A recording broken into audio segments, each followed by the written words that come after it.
我觉得它真的不是很好看，低分呢是有原因的。就说你拍这种电影，你又没有蜘蛛人，就很像什么打色样子。这个索尼可以好好来啦，就不要为了拍而拍啦。我觉得这样的一部电影是失败的啦。欢迎来到营养不良，大家好，我是营养不良的在，我是营养过剩的郑翔。在大家都在看贺岁片的时候哦，我们伟大的索尼正在认真策划他的没有蜘蛛人的蜘蛛人宇宙。单单2024年哦，索尼就有3部蜘蛛人宇宙的电影啊。那么今天的主角呢，就是这个来打头阵的蜘蛛夫人 Madam Web。我们今天呢会分享这部电影的一些知识啊，还有一些我们的观后感。如果你是不想被剧透，可是又想知道电影好不好看的话呢，可以去到我们的 Instagram 看到我们的迅速点评。在影片开始之前呢，不要忘记订阅我们的频道啦，我们将会分享更多有趣的内容。话不多说，马上开始。影片涉及剧透，请大家斟酌观赏。在我们进入观后感之前呢，我们来跟大家科普一下这个原版漫画的设定啦，方便大家去了解这部电影。然后这些设定呢，也是跟电影的剧情有关系的啦。首先呢，第一个要知道的东西，也就是蜘蛛图腾啦。在漫画中呢 ，Spider-Man 呢，还会曾经遇到过一个与自己能力相似的男子，他叫做 EZQ Sims。你们是不是觉得这个名字很熟悉的？看到蜘蛛夫人的观众呢，就会知道了，他是这个电影里面的反派。然后这个 EZQ 呢，他就告诉彼得啦，他得到这个 Spider-Man 的超能力呢，并非偶然，而是一个神的安排。他就有指出啦，不论是科技啊，还是超能力啊，只要与动物相关的哦，它就是跟这个动物的图腾有关。而那个 Spider-Man 呢，所属的图腾呢，就是蜘蛛图腾。而每个图腾呢，都是隶属于一位神啊。举个例子啦，在漫画里面呢 ，Black Panther 它就是豹图腾啊，所以它就有那个豹的超能力。然后很有趣的是哦，这个设定也让这个 Spider-Man 啊，它很多的一些反派啊，有一个很合理的存在啦。因为这些反派呢，很多都是跟动物有关的，其中就包括这个 Dr. Octopus 啊、蜥蜴人、犀牛人，还有这个秃鹰等等等等。然而在这次电影中呢，并没有直接提到蜘蛛图腾这4个字，但是有类似提到这个蜘蛛能力的东西。电影中呢，那个蜘蛛能力是源自于一个传说中的部落啦，然后他们养着这些神秘且有超能力的这些蜘蛛。然后在电影的设定里面是，只要你注射这些蜘蛛的毒素呢，你就可以拥有这个超人的力量啊，或者是吸附在墙壁的这个能力。这就是为什么呢？我们可以看到 EZQ 呢在电影中呢有这个吸附在墙壁的能力啊，还有这个超人的力量啊，它就是因为它注射了这些蜘蛛的毒素了。在漫画中呢 ，EZQ Sim 呢，他是一个富有的商人，他获得超能力的方式呢，跟这个 Peter Parker 有点不同啊。他是透过某种仪式，然后去获得了这个蜘蛛人的力量。他呢就有想过利用这个力量呢，成为一名超级英雄啊。可是他就意识到了，要实现这个梦想呢，单靠力量是不足的，财力也是必要的。因此，他就创立了一家自己的公司，然后利用这份力量来赚钱啊。但随着事业的发展哦，他的时间啊，跟他的精力啊，就逐渐被消耗掉。然后最后呢，他就放弃了成为这个超级英雄的念头了。在漫画里面呢，这个 EZQ 他跟这个 Spider-Man 接触过后哦，他就有提到呢，他认为这个咬这个 Peter Parker 的这个蜘蛛呢，其实本来也是有这个神力的，它不是因为这个肤色。咬伤这个 Peter Parker 的蜘蛛呢，它是本来都有神力的，而并非这个辐射影响。然后在与这个 Peter Parker 相识之后呢，他就开始成为 Peter Parker 的这个战力之一啦，是一个好人来的，在漫画里面。然而在这次电影中呢，这个 EZQ 哦，直接成为了一个自私自利的商人。他为了得到这个有超能力的蜘蛛哦，他把这个女主角的妈妈哦射死了。然后他为了防止自己被杀掉哦，他就先下手为强，把这些手无寸铁的这些女孩啊去杀掉，以防后患。电影里漫画的 EZQ 呢，除了都很有钱以外呢，根本就是截然不同的角色。与漫画呢是完全是毫无关联的，所以电影的 EZQ 我可以当做是为了蜘蛛夫人这部电影而特别建立的这个反派角色啦。在漫画中呢，蜘蛛夫人原名叫 Cassandra Webb， 是一位天生拥有异能的人啊，具有预知跟精神感应的能力。但她呢是一名瘫痪盲人啊，跟 Spider-Man 是亦师亦友的关系。然后这个 Webb 哦，她是专业的这个灵媒啦，她利用自己的天赋呢来帮助他人，然后还有维持生计。可是，在她这个职业生涯的数十年后呢，她不幸就患上了这个重症肌无力，这是一种呢慢慢会腐蚀神经的这个疾病啊。因为患上了这个病哦，她必须依靠这个生命装置来存活，就是她身后的那张椅子啊。天王椅，欧城天王椅，俾到你放鬆。然后这个装置呢，它后面有都关了它，然后它就全部弄到很像这个蜘蛛网这样，所以呢，大家都叫它 Madam Web。有趣的是哦，当他知道这个蜘蛛侠的真实身份过后哦，他就叫蜘蛛侠帮他找到一个宝物来治疗自己的这个疾病啊。最终这个宝物哦，不仅是治愈了他的病，而且还让他返老还童。然后在漫画里面呢，这个返老还童的蜘蛛夫人哦，他还有跟这个 Jessica Drew 啊、Julia Carpenter 啊，还有这个曾参与过5人聚会的 Mandy Franklin 啊，成为了这个蜘蛛女团啊。这个蜘蛛女团呢，跟这个电影里面的差不多，只是他这个 Jessica Drew 呢，他就患着这个 Anya Corazon 啊。可是在这个电影中呢，这个 Web 的情况呢就跟漫画里面有点不同啦。他并不是一开始就知道自己有这个超能力，而是在一次意外中呢不小心觉醒了自己的超能力。至于他的重症肌无力，则是设定他在出生之前就已经被诊断出了。但由于这个有超能力的蜘蛛呢，他就免受于这个病痛所苦啦。然后直到电影结局呢，他为了救这3个女孩子，他才失明加上无法行动。就在电影最后的时候，他的情况还会跟这个漫画中的 Madam Web 形象比较相似啦。在漫画中呢，这个第2代的蜘蛛女 Julia Carpenter， 她的超能力呢是源自于一个美国的秘密实验。Julia 是在不知情的状况下啦，她被注射进一种由植物跟毒蛇提取液而混合而成的血清。这次之后呢，她就跟这个 Spider-Man 有了相似的能力啦。后来呢，蜘蛛夫人呢就跟这个3代蜘蛛女 Mattie Franklin 遭到了这个 Kraven 的 Hunter 的绑架。在蜘蛛夫人临死之前，她将自己的超能力传给了这个 Julia， 然后 Julia 就成为了这个第2代蜘蛛夫人啦。在漫画中呢，这个第3代蜘蛛女呢，就是这个 Mattie Franklin， 她的超能力呢是源自于一次聚会，也就是刚刚提到的5人聚会啦。Mattie 就是在那一次的聚会中获得超能力的。Mattie 的超能力呢是更为强大，她甚至拥有这个飞行的能力。不过3代的剧情铺展呢就相对比较少一点。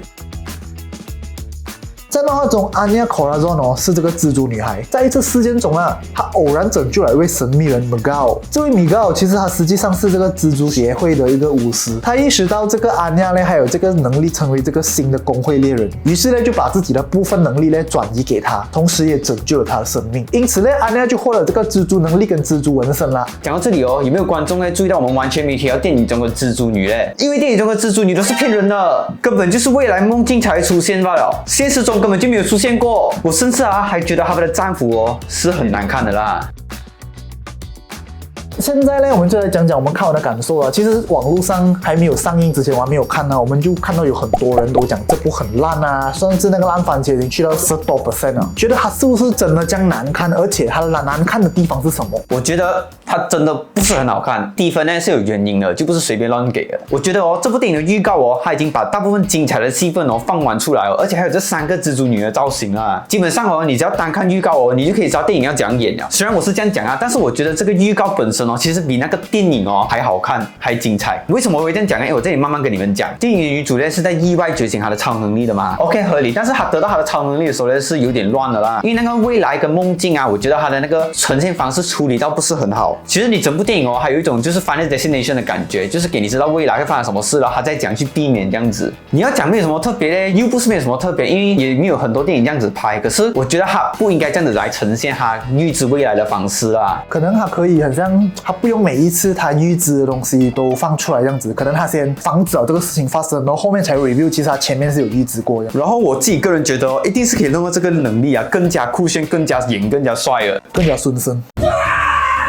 然后电影院就把他的能力拍到就是很单纯的预知未来，然后还要是不能控制哪一种未来的那种。就他明明在漫画里面他就有什么念力精神感应力什么等等的，就比这个电影里面的强，然后还又有用很多啦。可能你讲啦 ，OK， 他还没有练好嘛，他刚刚才知道自己有这个 power， 但是这个剧情又有一个 bug 因为他在电影后期呢，还有去这个秘鲁去学习他的能力这个历史还有学习怎样运用自己这个能力。但是电影就很随便带过那个过程就用对白讲罢了。因为那种既视感是你玩一个 game， 它明明有故事，可是你按 skip 这样子，反正还是很随便带过那个，我就觉得很不尊重这个很顶的这个能力OK， 就算你讲有加强的话，他就只是有放一个大招，就是他分身去帮那3个女孩子，然后那个特效还要不是很好的那种，就没有特别惊艳就 normal。就我觉得他可以直接给那种其实我知道你一定死了的，只是我特地引导你来这个结局，这样可能我觉得会更帅然后其实电影还有很多设定是，如果你有看漫画或者是做一点点功课的话呢，你是知道他是从原版漫画里面呢带过来的。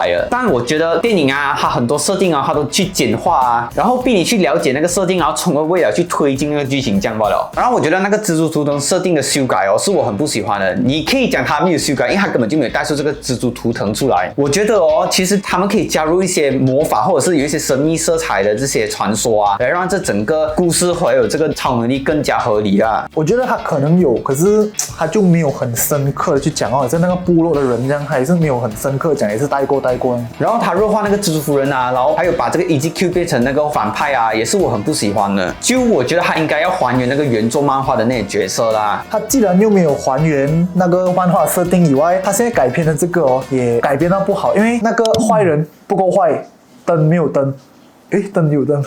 坏人哦不够坏，然后蜘蛛夫人又很废，这样我觉得两个都很废啊。其实就是那个反派最后这样子就这样死掉，然后给个更废人弄他死了，我觉得很废啊。整个我真的是很多不喜欢的点，还有这个我不喜欢的点是这个彼得巴克的彩蛋，我觉得太多而且太没有意思哦。电影的背景设定在这个彼得巴克出生之前嘛，然后一开始电影呢就有那个 Ben Parker， 就是彼得巴克的那个过世的那个Uncle Ben， 然后那女子还开玩笑讲哦，你没有试过被射死呢这样子啊，在皇后区被射死。然后还有就是Mary Parker怀孕，就是彼得巴克的妈妈，她怀着彼得巴克的时候，她就有讲到这个哦，你们猜这个 baby 叫什么名啊这样子，然后就让我们跟那些安迪一起猜，然后其实我们已经知道是谁了。我觉得他应该把那时间花在他的主线上啊，就不要再花这些奇奇怪怪的地方啊。彩蛋是给你有多余的时间的时候放，而不是给你放彩蛋先，然后你再去想故事。哎，没有地方放，我就做烂那个故事。然后我那些有看过我们叙事点评的观众呢，就会看到我们讲电影是骗人的，它是一套骗人的英雄电影。觉得它作为一部超级英雄电影哦，不仅没有给精彩的动作片啊，就最后的大战呢，我是觉得是看到是很闷一下，就是它没有什么特别的。有啊，有一个蛮精彩的动作戏，就是他驾车从那个墙壁撞出来的，哇，那个我看到直接是傻眼，很精彩啊！还有人用这样啊，哇！然后呢，我觉得这个剧情方面呢，其实它是可以很有趣的，如果他们有铺排好的话。因为现在状况就是还有很多剧情的东西想要在这个电影里面讲，但是因为它是一个2个小时的电影嘛，所以他们要讲的这些东西啊，在这2个小时里面呢是不够讲的，他们就把全部元素塞进去，但是每一个元素都简化，所以弄到整个电影很碎片化啦。然后我一开始呢，我是觉得这个 Madam Web 啊，他要去保护这3个女孩子的动机是很不逻辑的，因为他只是有一天他坐火车，然后他预知到，这3个女孩子会被打样子，然后过后他就做一连串很不逻辑、很疯狂的事情去保护这3个女生。我就想，可是你不是刚认识他们吧？你又帮他去抢车、偷车啊，驾车撞进去快餐店啊，我觉得很不逻辑，你会这样做吗？